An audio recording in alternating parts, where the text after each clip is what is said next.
What is up, you jackwagons? I am Speed Fury, and I am back with the next part of What If the Gladiator Masters were a part of the My Hero Academia universe? Or what if Izuku, or Deku, became a Gladiator Master? Now, last time we left off, Izuku had just barely received his Gladiator Master powers, and the transformation had started, but that's where we ended it. Mostly because I could not find the picture that I originally had for Gladiator Master Deku. So, yeah, I was forced to pretty much draw a new one. And I finally finished that drawing. Although I made sure to change it around a little bit to at least have him not in his hero costume and have him in his in casual clothing, because that's kind of what most of the pictures I have of the Gladiator Masters are. I'll draw him in for with battle armor later, but for now, just kind of imagine his when he's in his hero costume. Kind of imagine it like how he is in his normally, with a few modifications and like no one for all abilities, and also minus the hood that and respirator that look like All Might. Anyway, as Izuku's transformation began, his skin turned an aquamarine color. He grew flame-shaped horns on the side of his head, two large frozen flame-shaped wings, and a long tail with a flame-shaped spike on the end of it. His eyes more or less stayed the same, but his hair grew a bit of an orange tint at the very top of it. His hair also grew a bit longer and more wild and spiky. As for his height, he grew to nearly the same size as Speed Fury, just a few inches shorter, basically making him 10'5". As he looked down at himself, he was shocked at the off skin color. He, for the most part, still looked exactly the same, aside from that and the protrusions and more wild hair that he had. His eyes are also more dragon-like, but still the same shade that they were before. As Speed Fury looked over the newest recruit of the Gladiator Masters, he finally spoke after getting a good long look at him. "Welcome to the team, Pyro." Izuku looked up at Speed Fury in confusion. "Pyro?" he said. "Long story short, when you become a Gladiator Master, you can't go by your regular name anymore. You can with other people who, aren't Gladiator Masters, but to all of us, you're going to be called Pyro. In other words, when you're in the base, you're probably going to be called by your Gladiator Master name more often than your real name. So you might want to get used to that." "Wait, so Speed Fury is not your real name?" "It is now. And considering that nobody else who knew me by my real name is alive anymore, there's no real need for me to go by that name anymore. You're more than welcome to go by your real name whenever you're not in the base, but most of the time everyone's going to call you by Pyro around here because, well, it's more fitting, and it'd be weird to call you anything else but that." "But isn't Pyro like a hero name?" "It can be a hero name, but we usually refer to it as sort of nicknames to one another. Like, most people don't even call me by my full name. It's just Speed or Speedy. Anyway, your powers look to be a mixture of 3 different abilities, which is really rare. Not many people actually end up having 3 powers. 2 is the one we get the most of whenever someone does have more than one, but 3 is a new one. Your powers are as follows: Supreme Pyrokinesis, Mind Manipulation. It's a minor version of what Telekineta has. You're also the only other person to have Mind Manipulation. And Super Strength. This also makes you the only other Super Strength wielder besides Strike, whose main power is Super Strength, with a bit of Earth Manipulation mixed in there. Anyway, I think we should get you introduced to the rest of the team. Especially considering that you're going to want to get to know them and learn how to fight with us. Just then a girl with blue hair and fox ears and a foxtail walked in. "You've already met Torch," said Speed, gesturing to her. "She's from the same country as you, Japan." "How could I forget?" said Izuku, who shuddered at the memory of her knocking out Bakugo with a purple flaming punch to the back of the head. As they continued forward into the main hall, Izuku Pyro now looked around to see all the Gladiator Masters. There were a bunch of them. He lost track after counting up to 30. There were way too many to count. Speed noticed this and said, There were about 26 of us in total. Counting you, that makes 27. Sorry, 126. Counting you, that makes 127. "How do you know there's that many of you guys?" "I kept track. There was an even amount of male and female members, but now there's more male than female since you're a part of the group now." Izuku's attention was then grabbed by 2 girls that look almost exactly the same, minus the fact that their hairstyles were sort of different. Well, not in terms of how their hair was styled, but in terms of the color, or the way the colors were. One of them had her hair being. They both had rainbow-colored hair, but one of them had it more along the lines of an appropriate pattern, while the other one was had mixed up a bunch of mix of different colors thrown all over her hair instead. There's also the fact that while their outfits were almost the same, the girl that had the messed up colored hair was the stripes on her shirt were going vertically down instead of horizontally across. And then there was the most obvious trait about them. One of them was clearly a robot, the other one was clearly a human. Or, well, whatever she was. Izuku had been told that they were creatures that people were fused with, but this girl looked like she was a mixture of 3 different ones at the same time. Not realizing he was muttering under his breath, trying to figure out what kind of creature she was, Speed chopped him on the top of the head softly before saying, "She's a mixture of every creature there is." Izuku stared at him in shock. "Wait, really?" "Yeah, that's Rainbow Shock, my girlfriend. She's also the second strongest member here.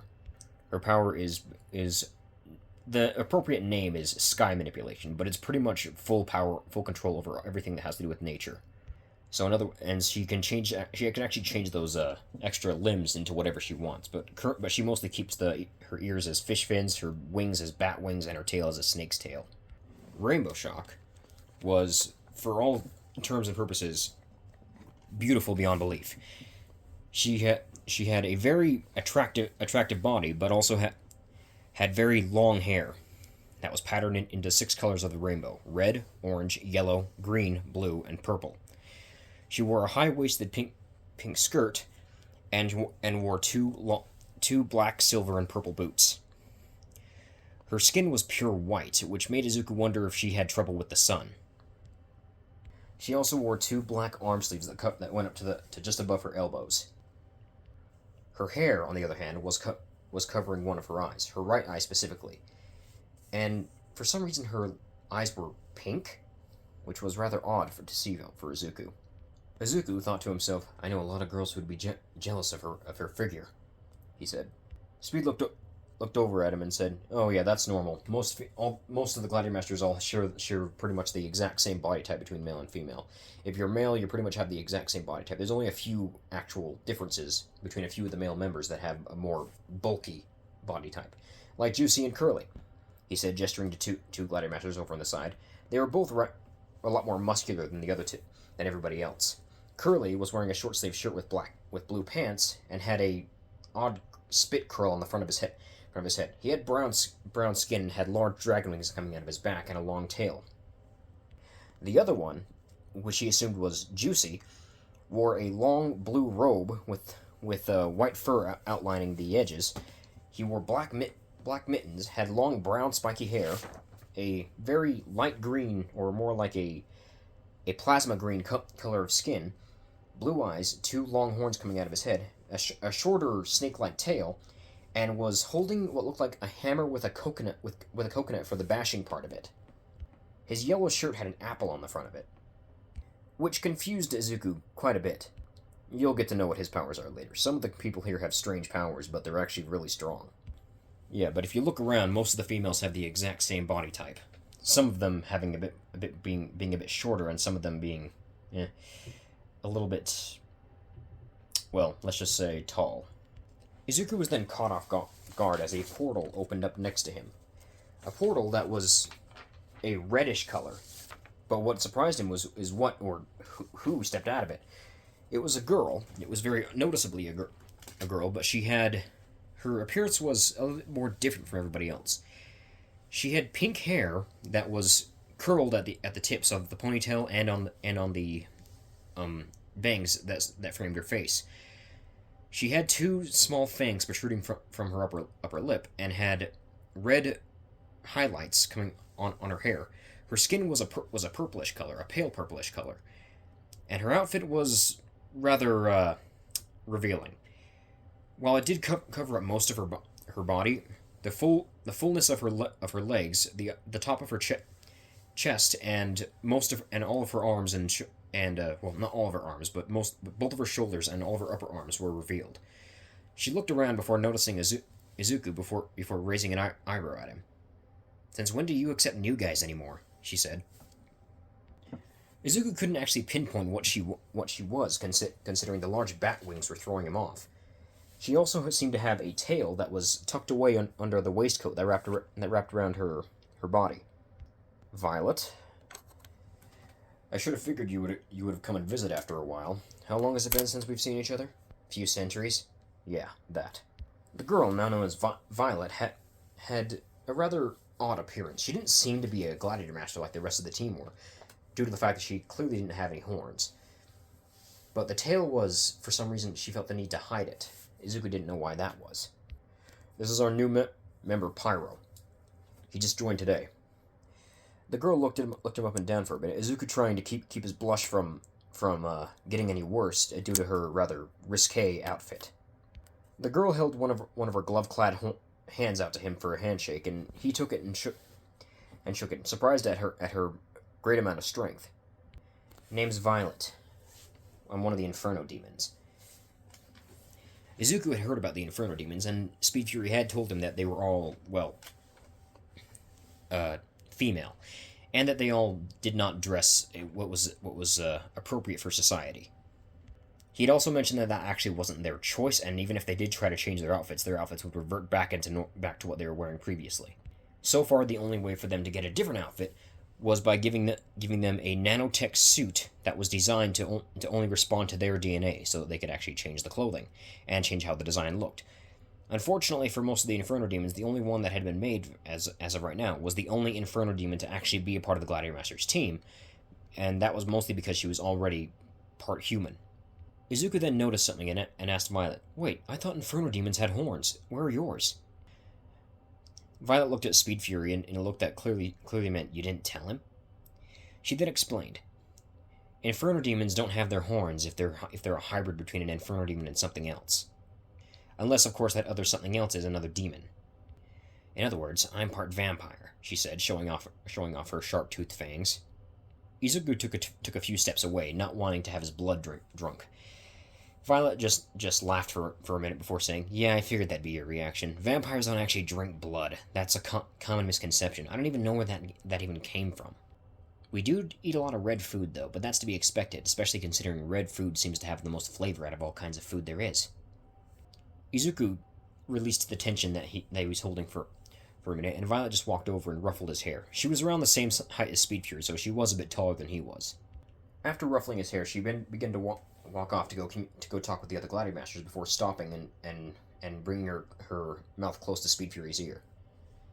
"What happened to him?" she said. "Trust me, you don't want to know." "I'll be asking about it later," she said before walking off. Speed Fury knew Violet would catch on that Izuku had been through some shit, and she was not fond of bullies. Like many of the other Gladiator Masters, she had good intentions, but she wasn't really one of the Gladiator Masters. She was an Inferno demon. She was just sort of a friend of theirs, along with the rest of the Inferno demons as a whole.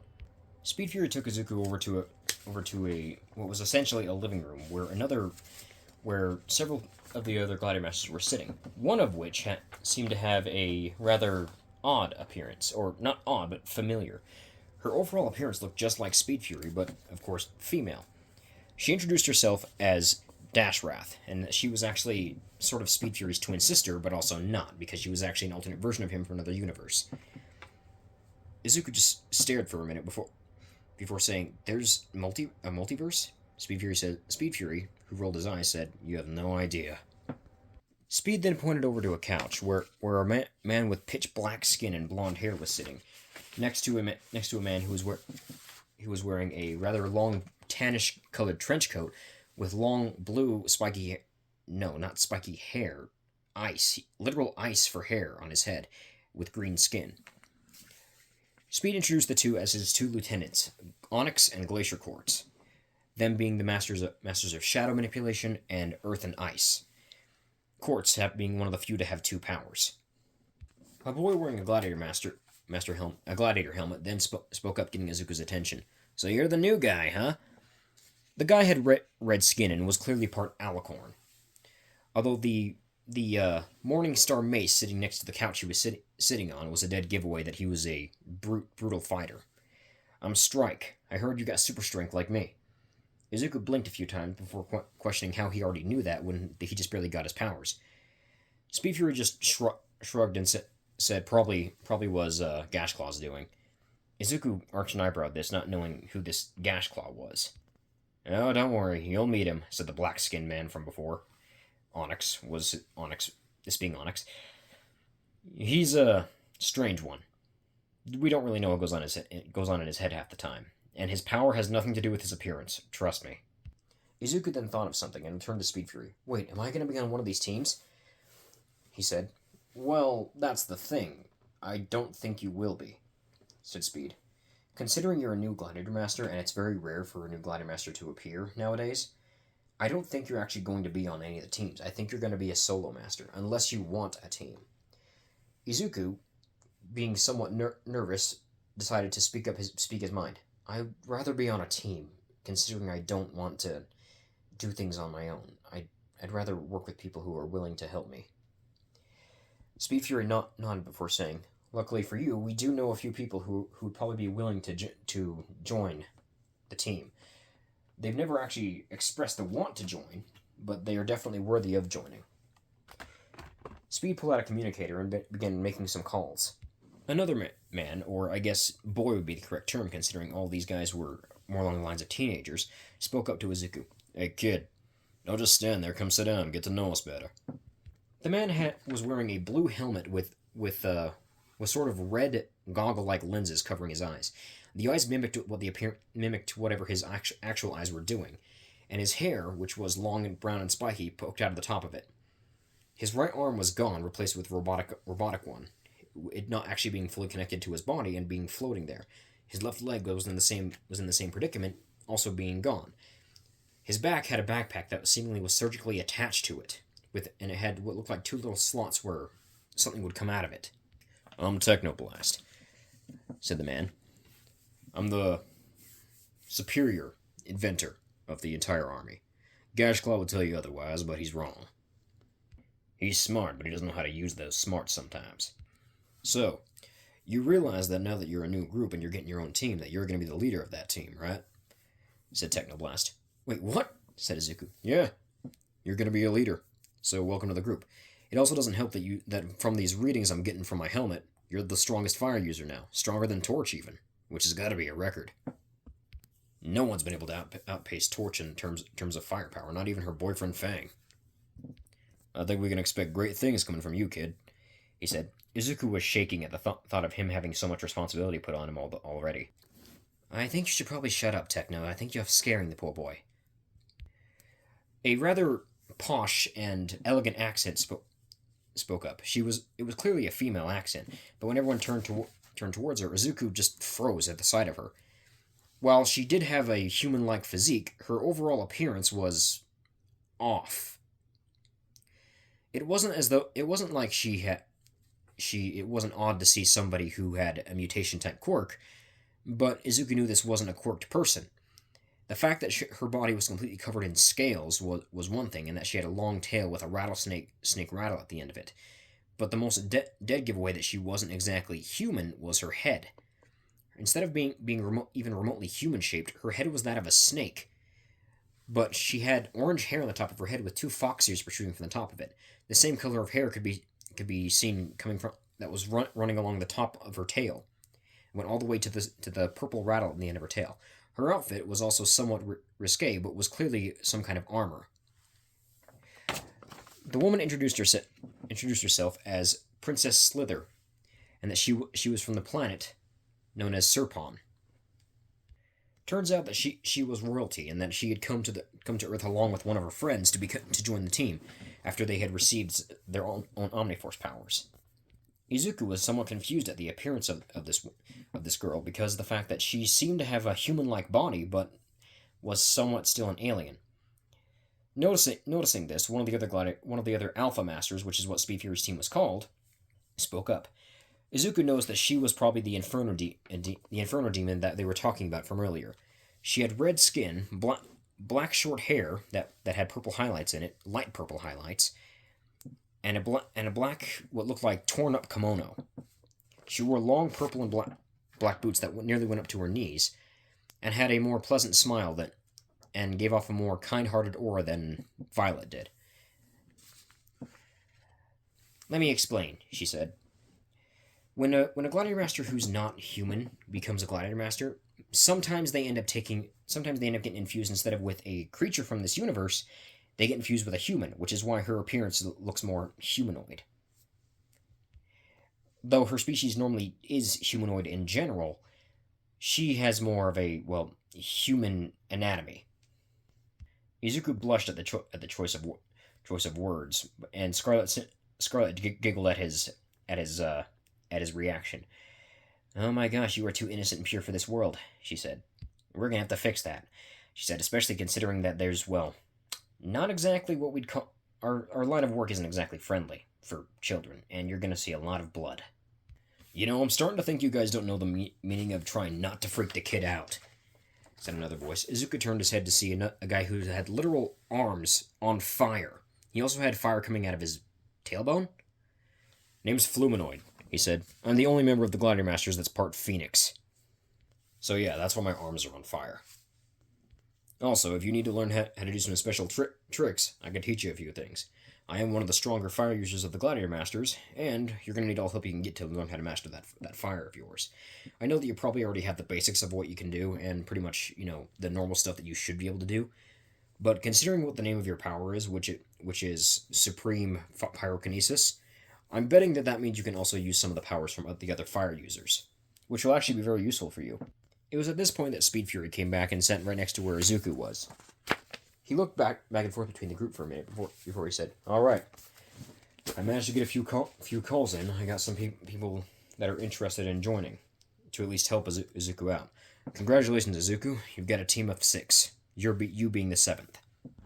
Izuku audibly gulped. He was a bit nervous at the fact that he was going to have to, well, lead his own team. And don't worry about the whole leading thing. As far as I'm concerned, while you are the leader on the field of battle, anywhere else that you're just a friend to them. So feel free to get to know them when you feel like it. They should be on their way to the planet any time now."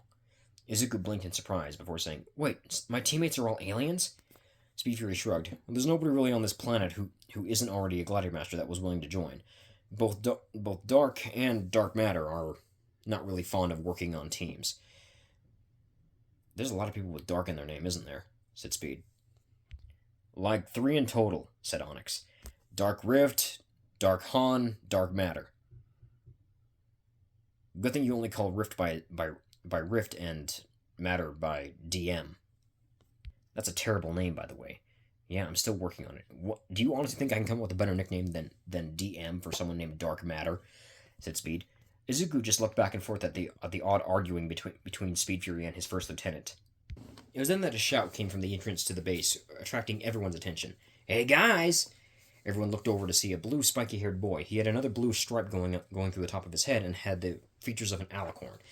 He wore an orange shirt with a blue stripe running down the middle, and navy blue pants with black, red, and blue shoes. He was holding up something in his hand, what looked like a carton of something. Izuku recognized it in a moment as eggnog. Upon seeing this man, Izuku also realized he kind of reminded him of Present Mike a little bit, but less loud and more teenager-y. Several male members of the Gladiator Masters ran over to him at the side of the carton, and they all gathered around the table with the man from before saying, "All right, who's first?" Without any hesitation, one of the Gladiator Masters raised their hand, it being Strike. He tossed the carton to Strike, and he began chugging the eggnog while the others began chanting, "Chug, chug, chug." Izuku just stared at confusion at what was going on before Speed Fury notified him of what was actually going on. "Oh yeah, that's a normal thing around here. Every other week we kind of do a thing where we see who can chug the most eggnog before, getting a stomachache." Strike had managed to chug the whole thing by the time Speed Fury was done explaining, before chugging another one down effortlessly. "Yeah, currently Strike's the reigning champion of it. I honestly don't know where he puts all that." "How does it keep getting refilled?" said Izuku. "Oh," Speed Fury pointed over in the corner and noticed there was a girl with blue hair and blue skin. She also seemed to have no, not fox. She was a cat. He now noticed the longer tail that was more skinny and more cat-like. Her eyes were also odd, being blue in the middle, but being red on the outer parts of them. Izuku noticed that every time one of the gladiator masters would chug the thing dry, she would lift a finger, and suddenly the carton would be full again. "That's Dusty," said Speed. "She has the ability to manipulate time. So yeah, she can pretty much, just refill the thing over and over again by reversing time only for the milk carton. Or eggnog carton. I'm just gonna keep calling it a milk carton because they look exactly the same anyway, so I don't think it really matters." A notification then came from Speed Fury's badge, and he pulled it out of his pocket. "Oh, the rest of your team's here. That was quicker than normal. Let's head outside. They should be landing any minute now." Worried, Izuku followed Speed Fury, wondering what kind of aliens he'd be meeting, hoping that they were not scary or, judgmental of him. "Oh yeah, and one more thing. We also managed to find one more person that wants to join. She's an Inferno demon, and she'll be here soon." Speaking of which, a blue portal opened next to Speed Fury that was seemingly surging with electricity and what looked like water. A figure stepped out. She had pure green skin, and her hair was black with dark blue and light blue highlights. She was clearly a full-blooded Inferno demon, thanks to the fact that her horns were actually visible. Her hair was almost as messy as Izuku's, but was tied in a curly ponytail at the top of her head.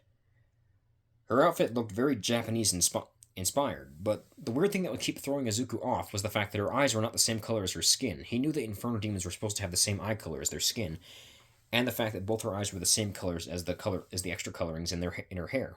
That was also another thing that threw him off. She had two different colors in her hair, meaning she had two different powers. Pyro, meet Midori. Midori, like the name suggested, had green skin. Izuku remembered that all Inferno demons had names that had to do with their skin color, so Midori's name made sense. Yeah, she's also one of the other reasons why we decided to go with the name Pyro. We can't exactly be going around addressing you as Midoriya and then addressing Midori at the same time. Midori visits quite often. Also, she's not a regular Inferno demon. She's a super Inferno demon, which is why she has more color than regular ones do. She's it's complicated to explain how they're made. Basically, they're created when another gladiator master assists with their creation. As you know already, Inferno demons are made by cloning or magical cloning. It's once again a complicated way of doing things. She was made with Torch's help, so she is actually partial Japanese, which is why which is why she was given the name Midori instead of another green color like Saffron. Besides, we already have someone named Saffron in the Inferno demons. It was at this point that the entrance point for the ship that had landed had opened up. As the figure stepped out, Izuku noticed one thing about every single one of these members. They were all female. The first person that stepped out of the vehicle was noticeably very similar to one of the insects on Izuku's planet, a bee. And not just a bee, her overall appearance just demanded respect. She looked over to Izuku and Speed Fury, and her wings began to buzz before she flew over to them. While she was only slightly smaller than Speed Fury, she had 4 arms with a small needle protruding from the top of her wrist on each one. Her abdomen also had a stinger on the end of it, and her wings, instead of being single wings, they were a set of wings on both sides. Just basically 2 wings, kind of like a dragonfly, but not the same. The top of her head looked like it was supposed to resemble a crown of some kind, and her overall the majority of her body outside of the yellow and goldish parts of her shell were black. While she did have a human shape, it was very noticeable that her overall appearance, it was just the shape, not the physical appearance. Speed Fury introduced her as Hive, and Hive, who had gotten closer to Izuku to examine him, her little horns on the top of her head began to vibrate as she began to sort of buzz around him and looking at him. Her expression changed from being that of utter seriousness to that of worry. She then looked towards Speed Fury and said, "Who hurt this boy?" Let's just say he hasn't exactly had the best life. So far, the only person who's actually been kind to him is his own mother. It seems that he does in this. It seems that currently in the world, the majority of humans have powers that they call quirks, and they're even more incompetent than they were back when they didn't have any powers. The bee, the bee lady, now known as Hive, looked over to Izuku and embraced him in a hug while slowly patting his head, saying that she was sorry for everything that he had went through, and that she will do her best as a first lieutenant to make sure he doesn't feel like he's unwanted ever again. Speed scratched the back of his head with a sweat drop down his forehead. So, yeah, Izuku, this is Hive, Queen of Carapacia. She's also an Omniforce user, but is not officially a member of the Gladiator Masters, but I guess now she is. I immediately called her first because she was the one who was most trustworthy out of all the alien, comrades we know. She's a fair and just leader, and for the most part, really doesn't like it when people are treated wrongly. She was responsible for a lot of humans knowing that there were other species out there that were better than them. Unfortunately, most humans have seemed to have forgotten that aliens do actually exist. She also has very motherly instincts, and once she sees somebody who has been put through a lot, she will not leave them alone until they, realize that they are loved. It was at this point that another person walked down. This person also looking to be from the same planet as Hive. However, instead of being an insect, she was an arachnid. And she looked and the fur that was covering her body made it look like she was actually wearing an outfit. Well, at least on the upper part of her body. The lower part was clearly just a hair-covered abdomen. She had blue eyes. Well, 6 blue eyes. The two bigger ones looking like regular eyes, but the 4 smaller ones being just above that, looking somewhat like eyebrows. The hair that covered her body had actually covered enough of her head to look like actual hair, and she had 4 other legs coming from her back that looked like the lower part, the end parts were also covered in hair. She had aside from the yellow hair, she also had a bit of blue and a lot of purple on her body as well. She walked over to Izuku and just gave him a simple head pat before joining Hive in the hug. This girl was one of the very few spider-like Carapacians. Her name was Tyra, and she was, clearly a tarantula, or somewhat like a tarantula. And despite the fact that she was clearly a spider, she looked more approachable than an actual spider would be. Speed Fury introduced her as such and said that the spider members of the Carapacian species were actually all female. This was due to the fact that, it had a similarity between Earth spiders and the fact that the female spiders always seem to be the superior, so the spider Carapacians are only female. Izuku stared at Speed Fury in confusion, wondering why that was. Speed Fury said that the Carapacians, despite the fact that they were all more or less the same species, they all took on different forms of bugs or arachnids. And even if someone's parents were like, say, a praying mantis, the kids wouldn't even look the same. They would look like a different insect entirely. That's why it was so common on their planet to be accepting for everyone, no matter what they look like. Because no matter who your parents were, you would always look different from them. Speed then noticed 2 other Carapacians walking out of the ship, but then got confused. Wait, Io and Scatter? What are you guys doing here? The 2, now named Io and Scatter, were clearly supposed to be a cockroach and an isopod. Io being the isopod, and Scatter being the cockroach. They both looked at Speed Fury before simply replying, "Wherever our mother goes, we go as well." Speed then slapped his face, realizing, of course, he forgot that Hive was a mother and that she had 2 daughters. So I guess that means you have 10 members on your team then, Izuku. Io and Scatter then walked over to Izuku and then began doing something similar, sensing his aura like how Hive did, only with their antenna. It was a lot more noticeable with Scatter, considering how long her antennae were and that they looked almost like bits of hair. They began to tap around his body, mainly his head, feeling for what kind of person he was, before both Io and Scatter then immediately grabbed him in a protective hug, saying, "This is our brother now. We will protect him." Similarly to Hive, both Scatter and Io were very, very sensitive to other people's emotions, and they weren't too fond of bullies. So they felt the need to protect anybody who was the target of being bullied.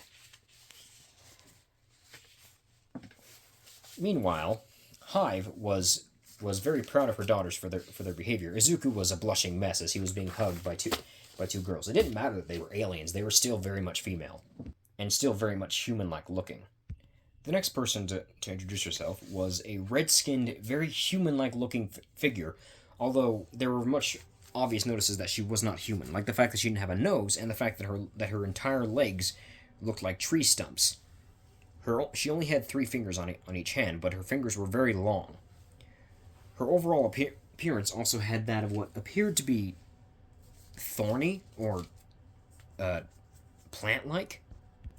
Her outfit was yellow and black with a few green stripes on them, and she wore a waistcoat that was white that wrapped around her stump-like legs. Her forearms had large green blades on them, and the top of her head also had a green blade. Her sclera, instead of being white, was a dark green color, and her eyes were orange. Her hair, or maybe that was leaves on her head, was blue, and she wore a pleasant smile until she lifted one of her hands and the blades extended from her arm and introduced herself as Foliage, and that she was willing to help Izuku and to help him become one of the greatest gladiator masters to ever exist. Foliage was a member of a species of creatures that were called the Stomp Stumps. They were known for their very stump-like feet, and they lived in a forest-like planet. Their leader, Etheria, had sent Foliage because she felt that she was the most worthy to join. Initially, Speed Fury had called Etheria to ask if she knew of any of her subjects that would be worthy of becoming a gladiator master, and right at the top of the head, the number one person at the top of the list was Foliage. Foliage was pretty much what most people expected.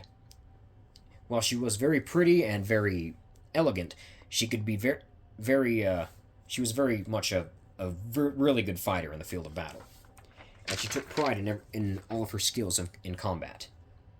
The next person to reveal herself was Izuku. Had to do a double take for a second because she almost looked like a witch, but then Izuku realized that she pretty much was a witch, aside from the 2 weird clover-shaped tails that were coming out of her tailbone.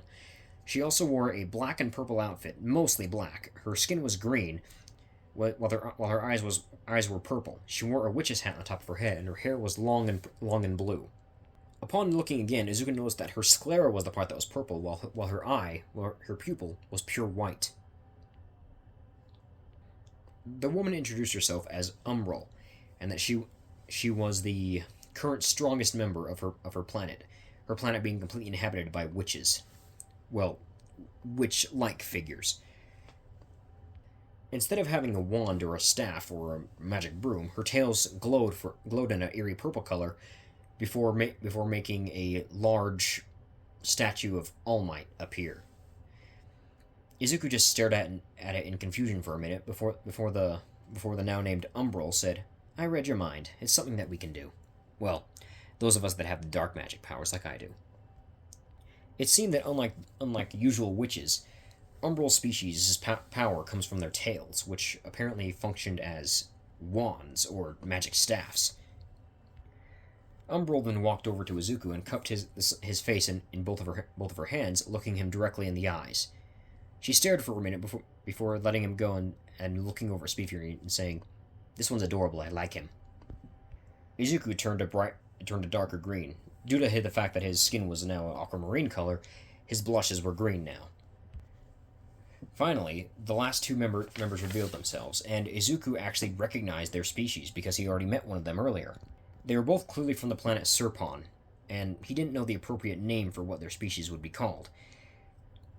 But he did know that that's where they were from, because they both looked like humanoid snakes and had an Omniforce connection, which was noticeable by the very human-like anatomy that they had. One of them, similarly to Slither, referenced a rattlesnake, while the other looked more like a mixture of a cobra and a grass snake. The rattlesnake first introduced herself, calling herself Toxera. saying that she was a valiant fighter from the planet that she was from, Serpon.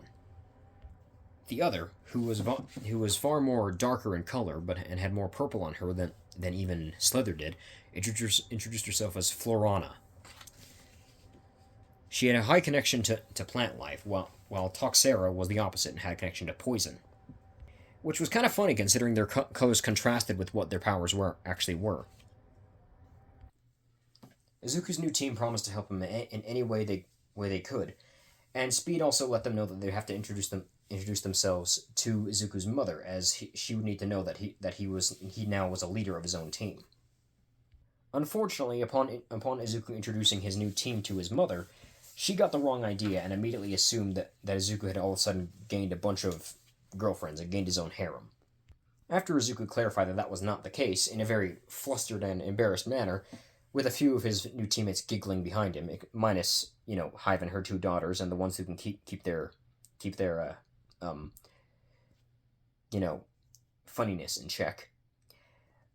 Izuku's mother seemed rather disappointed at the fact that her son did not have multiple girlfriends now.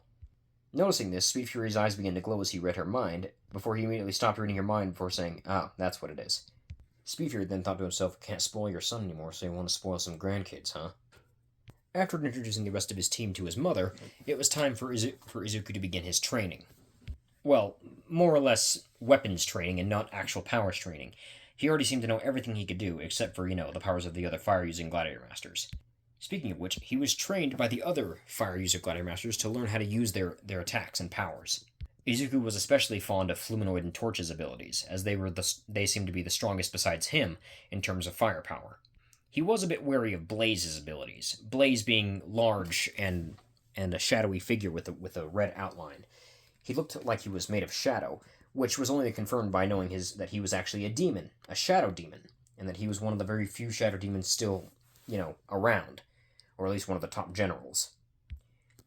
He did training with Strike and Teleca on separate occasions to learn how to control his mind manipulation and super strength better. And thanks to the help from a certain other fire user by the name of Bonfire, he learned how to forge weapons out of flame, his favorite being a flaming green sword. Unlike most of the other Gladiator Masters, his flames were green, which was actually pretty to look at. They liked the color of the flames. None of the other Gladiator Masters had green flames. The only one that came close to having different color flames was Torch, and they only changed color when she was using stronger flames, her strongest being white. All this training took over several months, not nearly as many months as it took him to clean the beach in Cannon, just quite a few months, about 5 to be total.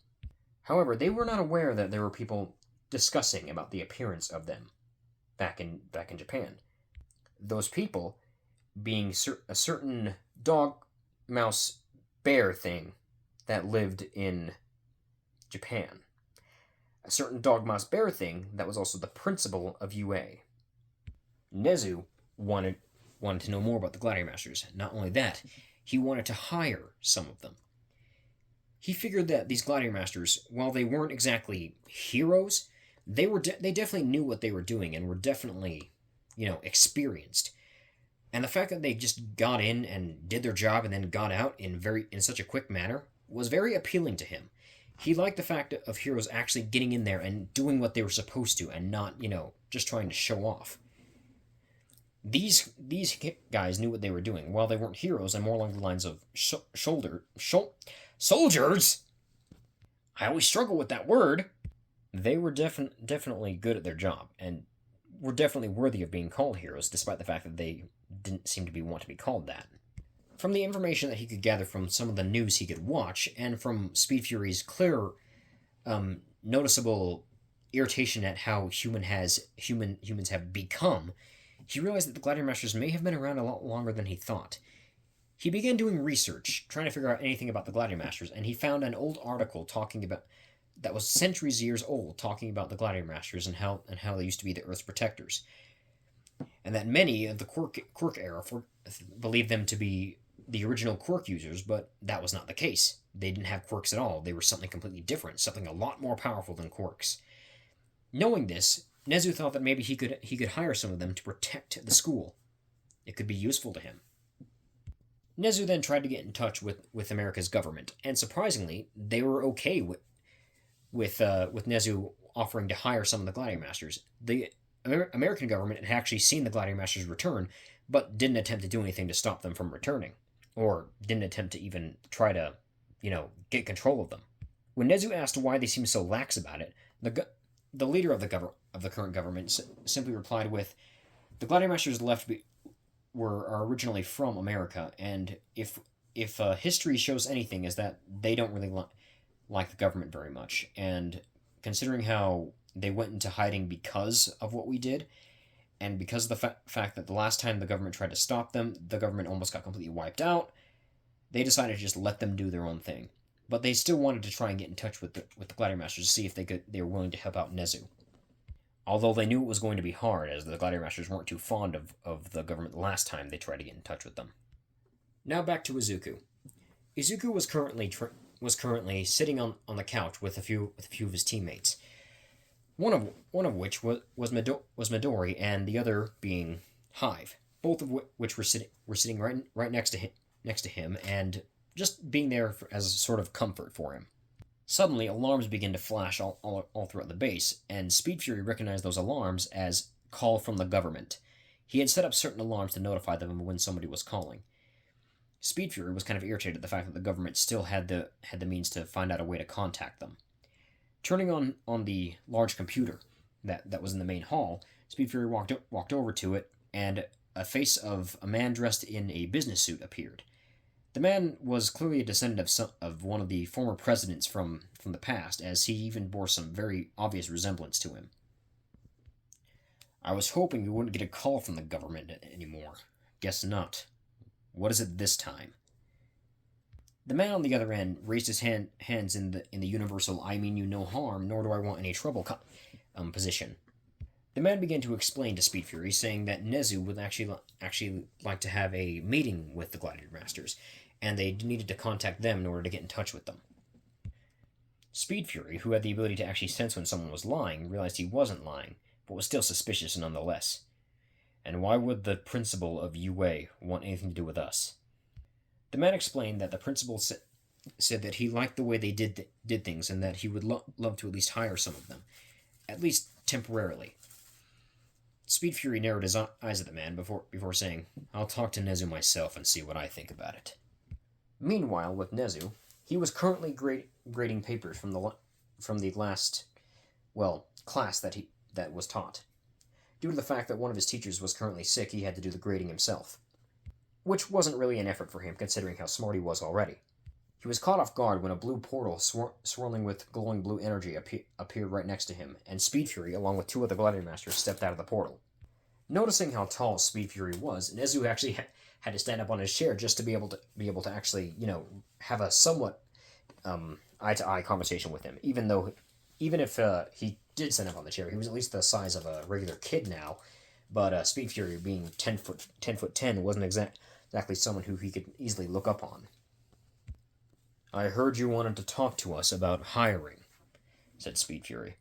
Nezu explained that he would love for them to actually be more along the lines of secondary teachers for some of the other classes, to help the students be more efficient and, helpful with their job as heroes. He was very much fond of the way Speed Fury and the Gladiator Masters did things. While he only seen some footage of Speed Fury and Torch, he had seen that they were very efficient in what they did. Speed Fury eyed Nezu down before saying, "And what's your end game?" Nezu replied, saying that his end game was to hopefully make society more better for everyone, for both quirkless, for the quirked, for the mutations, and for even the Gladiator Masters themselves. Speed Fury said he was not interested in being appreciated by society, but he did like the thought of a society being better, and so agreed to helping Nezu with this. Speed Fury was then silent for a minute before saying, "Oh, and expect our newest member and his team to be joining UA, along with a few others.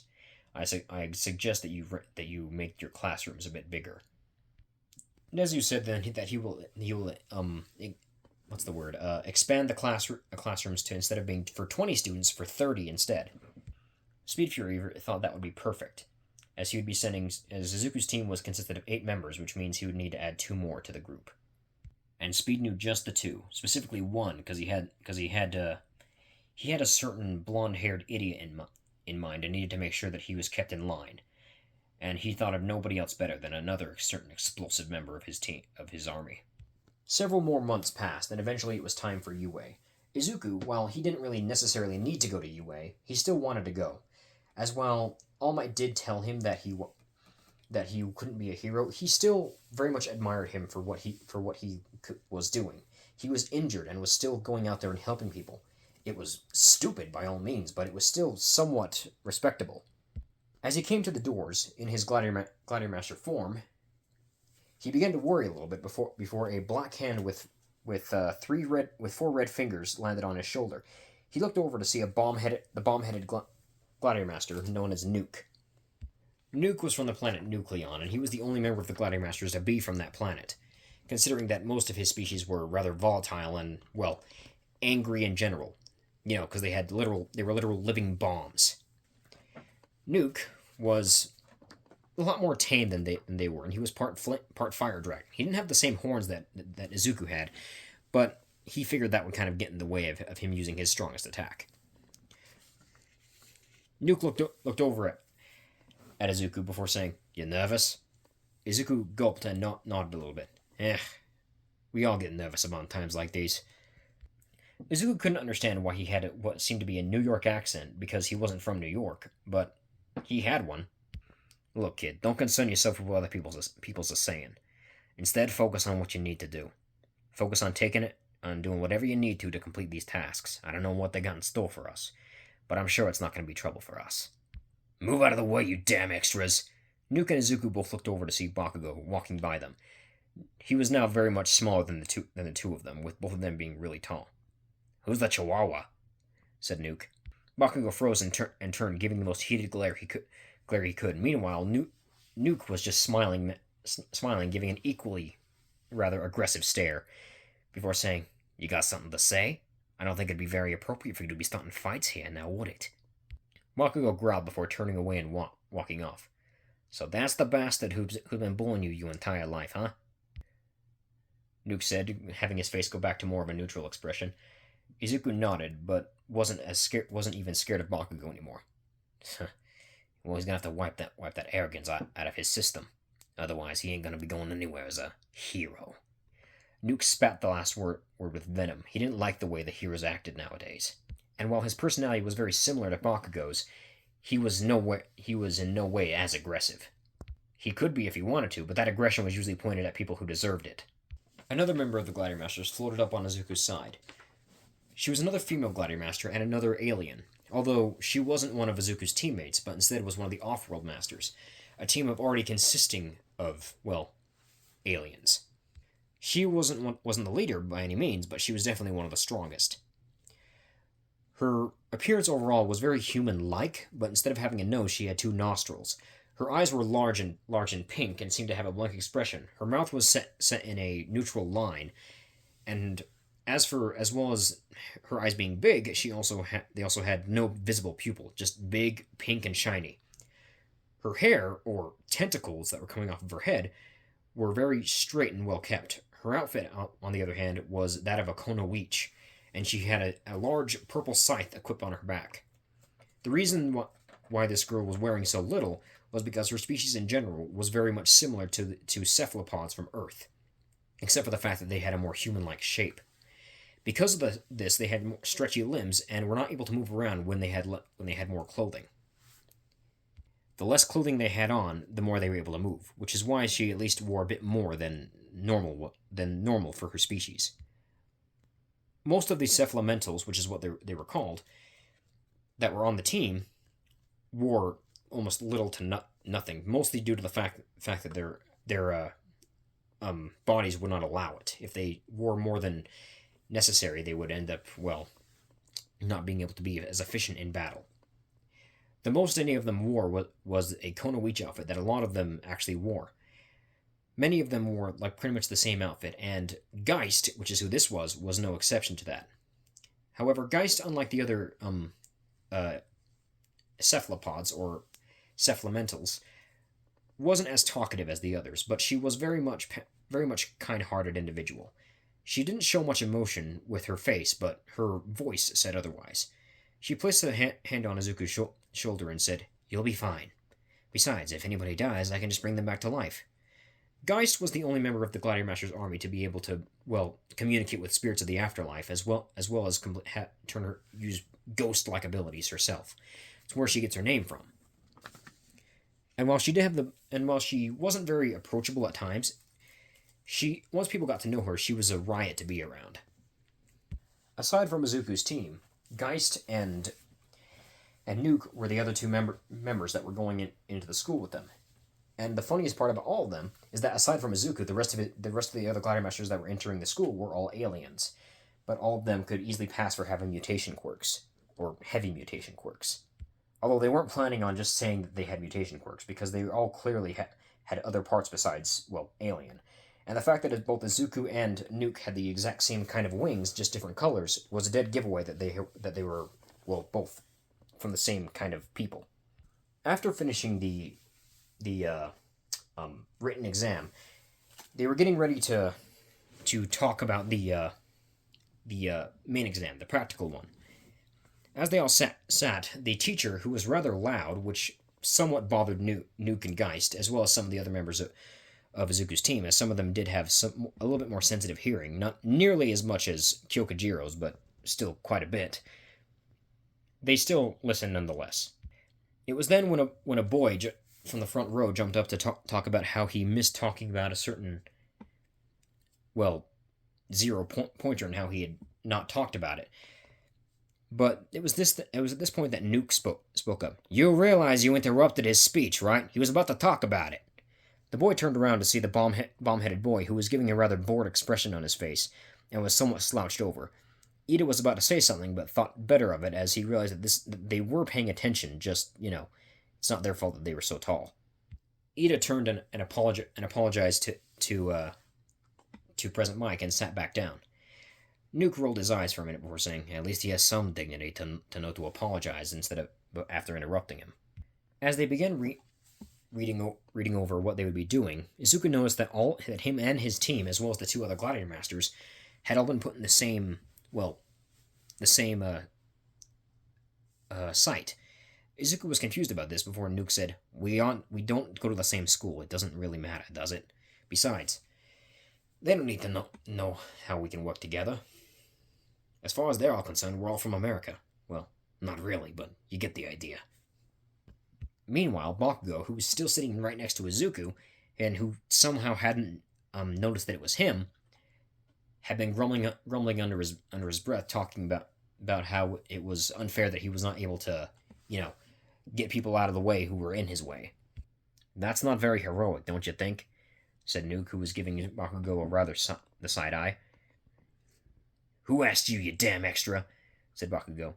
"Under that logic, you'd be an extra in my story," said Nuke with a smirk. "Not everything is circled around you, pal. You're a side character in my story. I'm a side character in yours. At the end of the day, it doesn't matter what you think, because you'll always be a side character in someone else's story." Bakugo was about to yell at the bomb-headed ripoff for trying to use his own logic against him, but was cut off when it was time for the examinations to start. As Izuku and the rest of his team were sitting and waiting for the exam to start, the boy who was from before, who was kind of stiff and called out the teacher, was seen somewhat more stiff than usual. Izuku noticed this and also guessed that he might be nervous. He was then nudged from the back by Hive to go and check on the boy, see if he was okay. Izuku nodded and walked over to the boy and asked him if he was doing all right. The boy nodded before saying that he should have seen that he was interrupting President Mike and should have at least thought about it before doing it. Izuku brought up the fact that we're all nervous here and that it's no big deal. However, he was cut off when someone said, "And start!" Immediately, Izuku and the rest of his team rushed into the site and getting ready to fight. Nuke and Geist were not far behind. Izuku thrust one of his hands out as his green flaming sword appeared in one of his hands and began to slash through multiple robots, getting at least 15 points with just a small group of robots that he would slash through. Hive and Geist were flying around. Hive using the stingers on her wrists to stab through the robots and just tear them to shreds, while Geist was slicing multiple robots into pieces with her scythe. Midori and crap, I forgot the tarantula girl's name. Midori and Tirana were working together using electricity and water to take out the robots more effortlessly, just by short-circuiting them or by just dousing them with water and making them short themselves out. This is supposed to be hard? said Tirana. Well, this is more meant for people with quirks, who are naturally weaker than we are, so I guess it's tough for them. A robot was coming up behind Tirana, and one of her back legs just stabbed into it, just disabling it immediately. Yeah, but I thought this would be a lot more tough. It's kind of boring.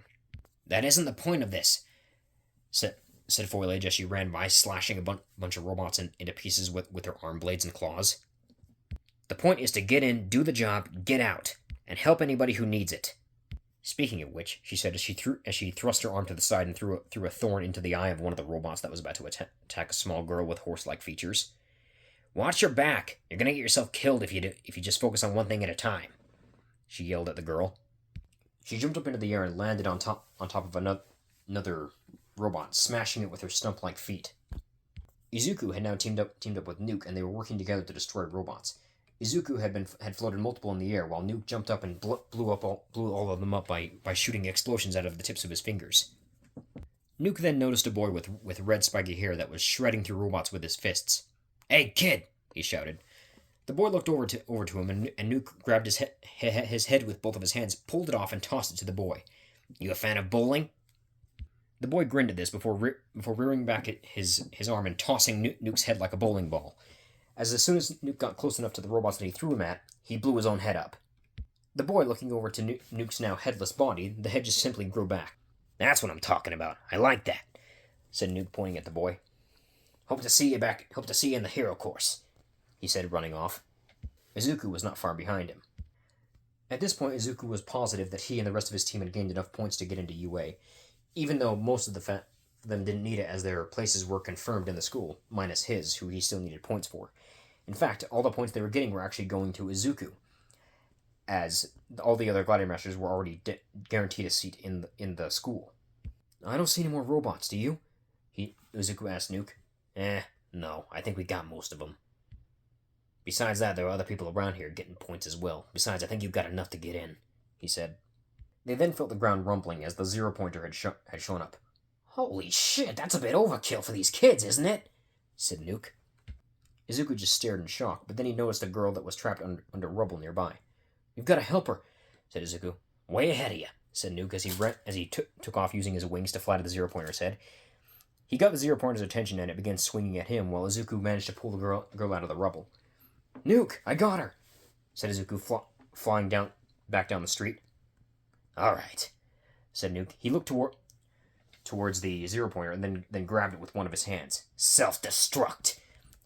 His head blew up, sending a large explosion all around the area that blew up the zero-pointer's head. His head then regrew back instantly, and the zero-pointer had just stopped moving. "So much for being an obstacle that gets in your way and trying to avoid it," he said. That was cake. Cake sounds good right now. As the exam ended, the group regrouped back together. Most of the students were staring at the group in shock, as they seemed to be working together the entire time. Several times they'd actually been saved by some of the members, which, Izuku had already let them know to make sure to keep other people from getting too badly hurt. As the students began to leave, Nuke, who was walking next to Izuku, just looked at him and said, "You think we got enough points?" "I think we got more than enough," said Izuku, who was slightly still taken aback at how easy it was for them. "I knew that becoming a Omniforce wielder was going to make me powerful, but I didn't know it was going to make me this powerful and make things this easy. Don't get used to it," said Nuke. "Being an Omniforce user isn't just about doing the job easily. Sometimes people who are able to rival us can show up. But so far, nobody has. Well, not lately, at least. Trust me, you don't want to fight Killstreak on a bad day." "Kill who?" said Izuku. He's long since dead. We got rid of him a long time ago. Only took 20 tries until he finally got killed off for good. Sheesh. One persistent robot, I'll tell ya." Izuku then headed back to the Gladiator Masters base along with the rest of his team and the two other Gladiator Masters, excited for the fact that he will now be able to attend UA, even though he really didn't need to. And that is where we'll end part 2 for now. If you guys enjoyed, like and subscribe. I will see you for the next one.